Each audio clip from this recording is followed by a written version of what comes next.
بسم اللہ الرحمن الرحیم۔ لوگ آپ کی قدر نہیں کرتے، پتہ ہے کیوں؟ کیونکہ آپ زبردستی ان پہ مسلط ہونے کی کوشش کرتے رہتے ہیں۔ جب ایک بات آپ بار بار دہرائیں گے، لوگوں پر انحصار کریں گے، خود کو ان کے سامنے ضرورت سے زیادہ جھکا دیں گے تو وہ ہمیں گرا ہوا سمجھ لیتے ہیں۔ یہ سب ہمیں اللہ تعالیٰ کے ساتھ ہی کرنا چاہیے، کیونکہ ایسا کرنے سے بندوں کے ہاں عزت کم ہوتی ہے اور اللہ تعالیٰ کے ہاں بڑھتی ہے۔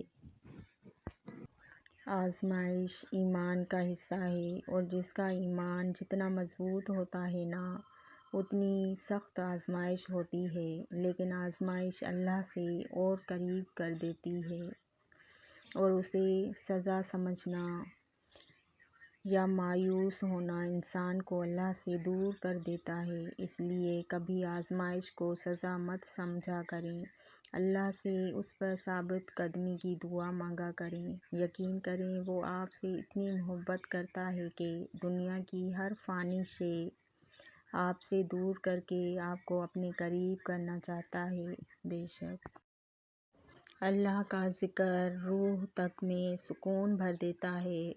غم کوئی بھی ہو، فکر کتنی ہی ہو، پریشانی جتنی بھی بڑی ہو، دل پر لگنے والی چوٹ کتنی ہی گہری ہو، دل کو ایک بار راضی کر لیں، منوا لیں۔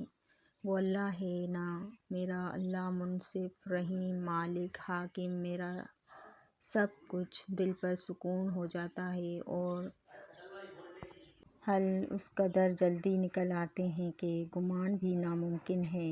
بے شک قرآن کا علم نور ہے، روشنی، ہدایت ہے، ایسی روشنی جو انسان کو اس کے اخلاق کے، ذات کے، دل کے داغ دھبے دکھاتی ہے، اور جب یہ نظر آ جائیں تو انہیں خود سے دور کرنے کی کوشش کریں۔ ہمارے مرض کی تشخیص قرآن کرتا ہے، پر علاج کی کوشش ہمیں خود کرنی ہے۔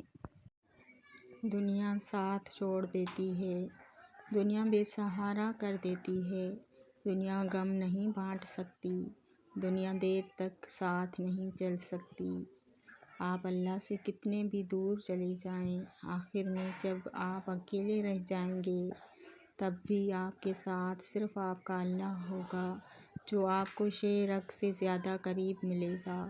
کوئی ایسی محبت کسی سے نہیں کر سکتا جیسی اللہ اپنے بندے سے کرتا ہے۔ بے شک